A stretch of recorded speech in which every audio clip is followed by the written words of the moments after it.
Next tonight to Douglas County, where the district will operate on a rolling bus schedule due to a shortage of bus drivers. The impacted bus routes will be on for 4 weeks and then off for 1 week, with the schedule rotating throughout the year. Now, most students will be without a bus for about 7 weeks throughout the entire school year. Gabriella Vidal spoke with the families now working on a Plan B. Gabriella. Yeah, Karen, and one parent that we actually spoke to today tells me that after speaking with a number of parents in the district, some didn't even know about these rolling bus cancellations until today.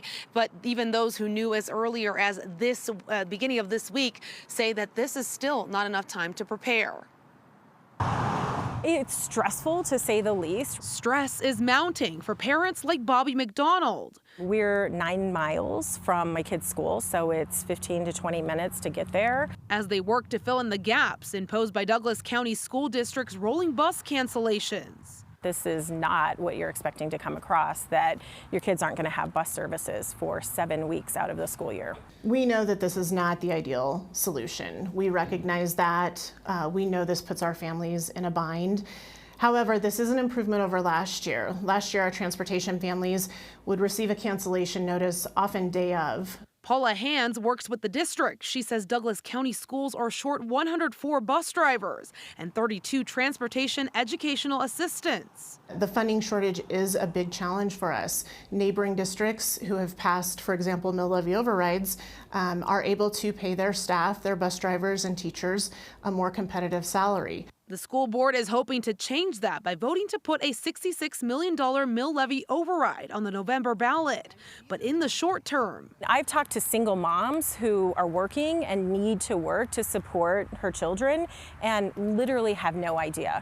I've seen the online forums say, I think I'm just going to have to keep my kids home on those weeks because I literally have no options. McDonald says it feels like families are left scrambling. There's been nothing done from a district perspective to say kids can come to school earlier, kids can stay at school later.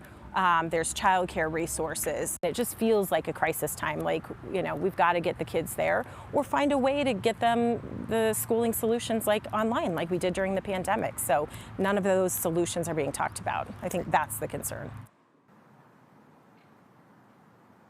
And as school starts next week on August 8th, the school board will actually consider adding that mill levy override as well as a $484 bond to the November ballot, both of which will create more competitive salaries for staff in the school district as well as fund future school development. In Douglas County, Gabriella Vidal covering Colorado First. Now, hopefully parents can figure this out. Gabriella, thank you. We are going to continue to follow these stories for you. So if you have a news tip you would like to share with us, visit our website, cbscolorado.com.